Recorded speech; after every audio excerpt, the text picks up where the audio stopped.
पिछले वीडियो में हमने देखा कि किस प्रकार से देवरिया सदर स्टेशन से ट्रेन के द्वारा हम गोरखपुर जंक्शन होते हुए हमने नौतनवा तक की ट्रेन या जर्नी करी।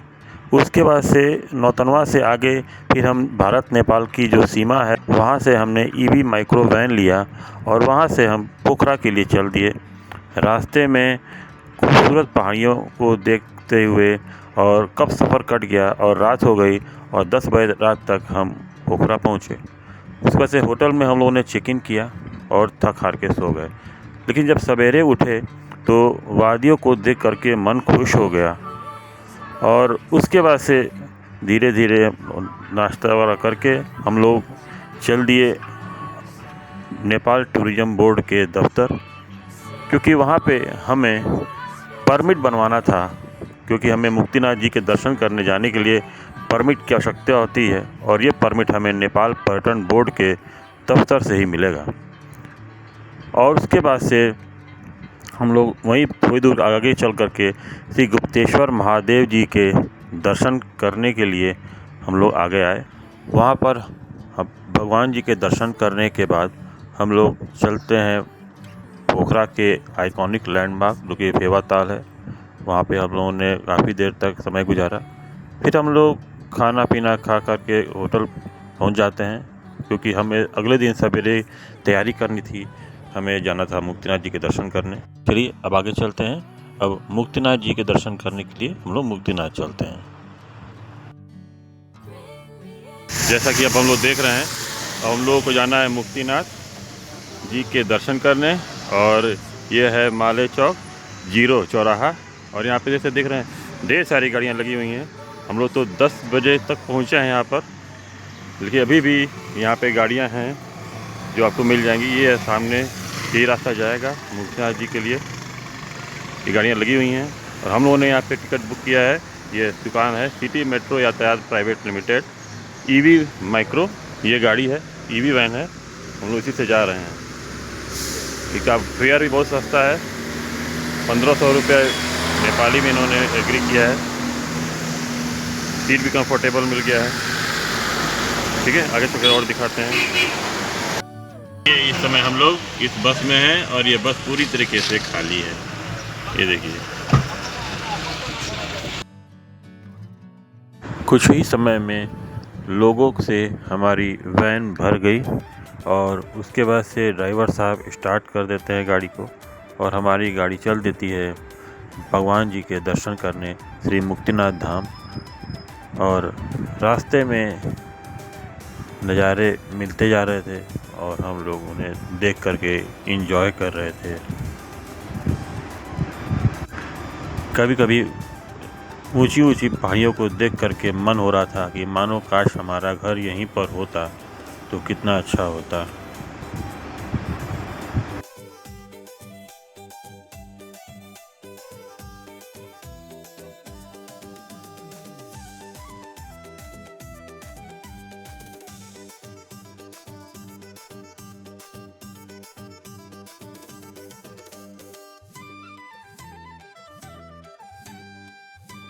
कई बार ऐसा हुआ जैसे कि हमारी वैन बादलों के भीतर से होते हुए जा रही थी।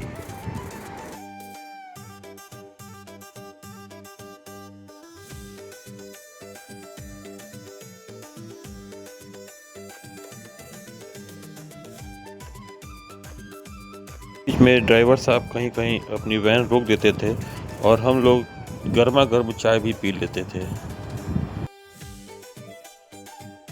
रास्ते में बागलुंग बाज़ार आता है, जहाँ पर आप कालिका भगवती टेम्पल है, बहुत ही प्रसिद्ध मंदिर है बागलुंग बाज़ार का, जहाँ पे आप जा कर के माता जी के दर्शन कर सकते हैं। आपको बड़ा अच्छा लगेगा।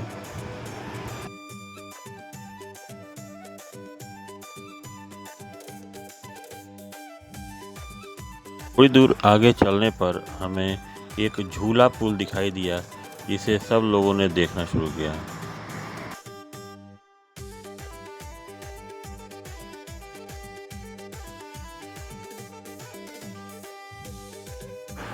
वैसे तो काली गंडकी नदी जो हैं, इनका उद्गम स्थान मुक्तिनाथ जी के मंदिर के चारों तरफ जो अन्नपूर्णा रेंज की पहाड़ियाँ हैं, वहाँ से इनका उद्गम स्थान माना जाता है। और ये नदी पूरे रास्ते भर झूम होते हुए, मारफा होते हुए और ये बागलुंग बाज़ार होते हुए और कुशमा तक आपको ये नदी आपको अपने साथ दिखाई देगी। और कुशमा से फिर ये इनका रास्ता अलग हो जाता है।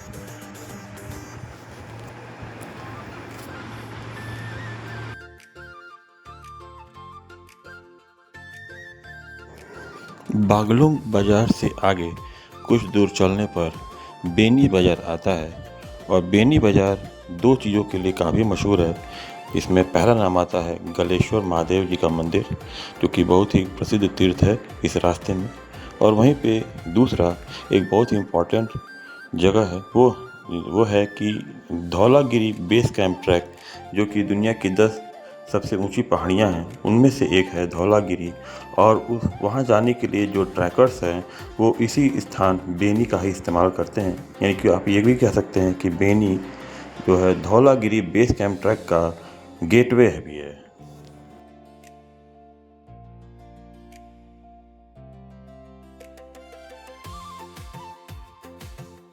पोखरा से मुक्तिनाथ जी के रास्ते में अब मुझे लगता है कि केवल 10 से 15 किलोमीटर तक की ही दूरी टोटल अलग अलग जगहों को मिला दिया जाए तो लगभग 10 से 15 किलोमीटर की ही दूरी ऐसी बची है जो या तो ख़राब है या तो जिसे लैंडस्लाइड एरिया कहा जा सकता है। जैसे कि आप देखते हैं कि कहाँ पे बड़े बड़े पत्थर भी हैं और रास्ता कहीं कहीं ख़राब है। तो देखा जाए तो सभी पूरा रास्ता तो बन चुका है, कहीं कहीं पे थोड़ा बहुत दिक्कत हो सकती है आपको आने में। बाकी सब रास्ता बहुत बढ़िया हो चुका है।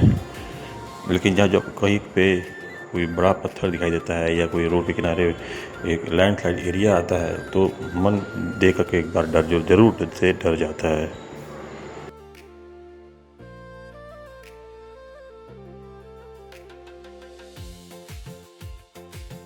आप साहसी यात्राओं के शौकीन हैं और अपनी गाड़ी से ही खुद ड्राइविंग करके साहसिक यात्रा करना चाहते हैं तो अभी समय है, आप मुक्तिनाथ जी की यात्रा कर लीजिए। क्योंकि जिस हिसाब से सड़कें बन रही हैं, तरक्की हो रही है, ये जो बची हुई सड़क है ये भी ख़त्म हो जाएगी तो आपकी साहसिक यात्रा करने की जो इच्छा है वह समाप्त हो जाएगी। फिर आपको कोई दूसरा ऑप्शन ढूंढना पड़ेगा। वैसे गाड़ियों को मड बाज कराना हो तो ये एक उत्तम स्थान है।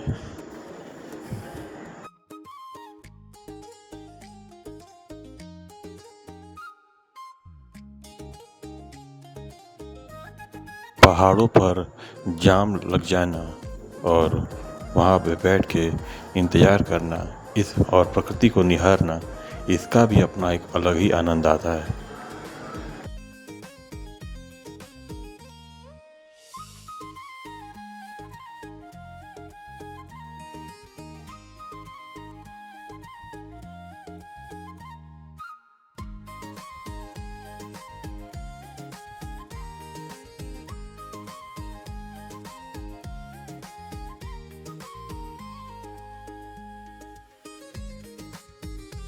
राइड जोन देखिए पूरा ही गिरा है।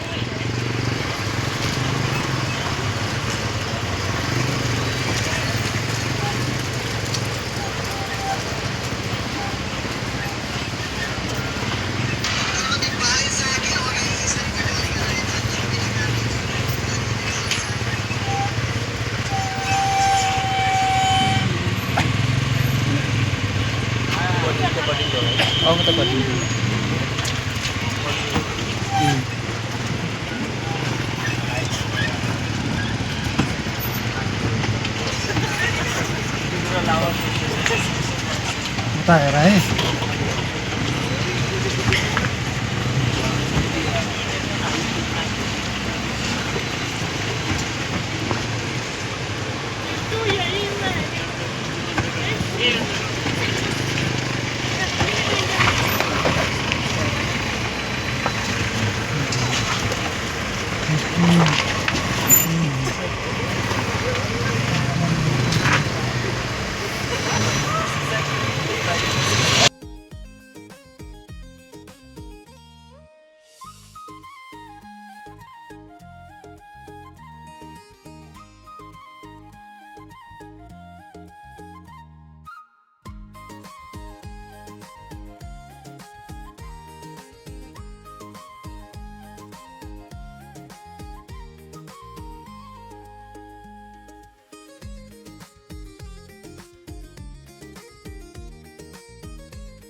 आपने सुना होगा कि पहाड़ों पे गर्म पानी के कुंड मिलते रहे।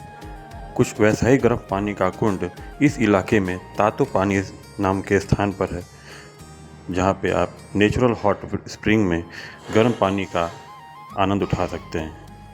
इसके बाद से थोड़ी दूर पे आप आगे जाएंगे तो इस इलाके का सबसे बड़ा वाटरफॉल आएगा, जिसका नाम है रूपसे वाटरफॉल।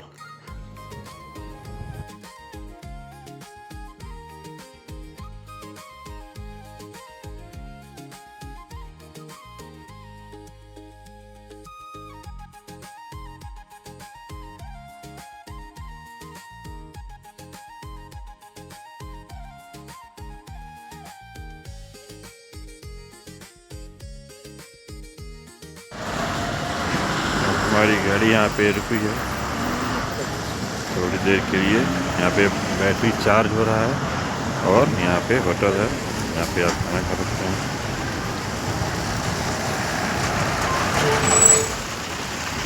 कभी ऐसा लगता है कि बीच में एक स्टॉप है जहाँ पे लोग रुकते हैं।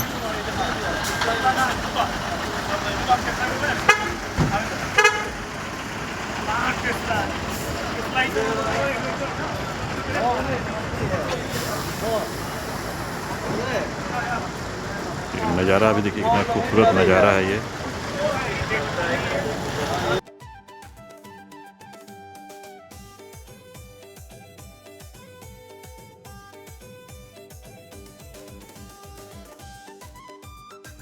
यहाँ पे हम 3 बजे तक तो पहुँच चुके थे, लेकिन 5:30 बजे तक हम यहाँ पर इंतज़ार करते रह गए, क्योंकि गाड़ियों की भारी भीड़ थी और एक एक करके सारी वैन को चार्ज होना था, क्योंकि सारी वैन यहाँ पर ईवी वाली ही चल रही हैं। तो जैसे तैसे 5:30 बजे तक हमारी वैन पूरी तरीके से चार्ज हुई। उसके बाद से हमने अपनी यात्रा कंटिन्यू करी और रास्ते में बढ़ते बढ़ते अंधेरा हो गया।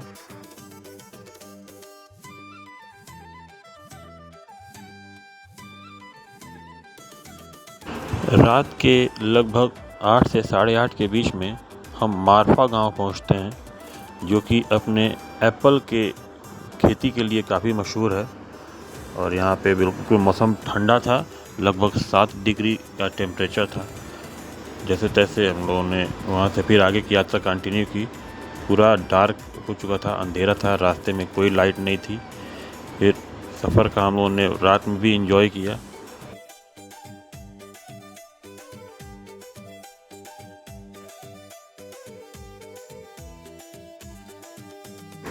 लगभग रात के 9 से 9:30 बजे के बीच में हम मुक्तिनाथ जी के धाम पहुंचते हैं। बिल्कुल अंधेरा था, सन्नाटा था चारों तरफ। जैसे तैसे पहुंचने के बाद हम लोगों ने होटल तलाशा। फिर थोड़ी मुश्किल तो हुई, लेकिन बाद में प्रभु की कृपा से लोगों को होटल मिल गया, अच्छा होटल मिल गया। हम लोगों ने रात गुजारी।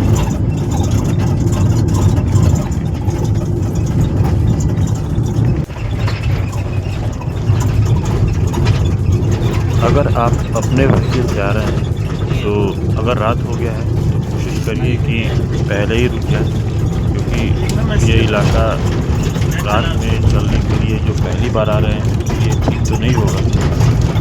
लेकिन जो लोग यहाँ पे रेगुलर चलते हैं, जो हमारे ड्राइवर भाई हैं जो रेगुलर चलते हैं, तो इनको कोई दिक्कत नहीं है। लेकिन जो आदमी पहली बार आ रहा है इसमें दिक्कत जरूर हो सकती है। तो अंधेरा होने के बाद जहाँ भी अच्छा सा होटल मिले तो वहीं पे स्टे कर लीजिए। अब बाकी की जो जर्नी है अब वो हम लोग अगले पार्ट में देखेंगे। Stay tune.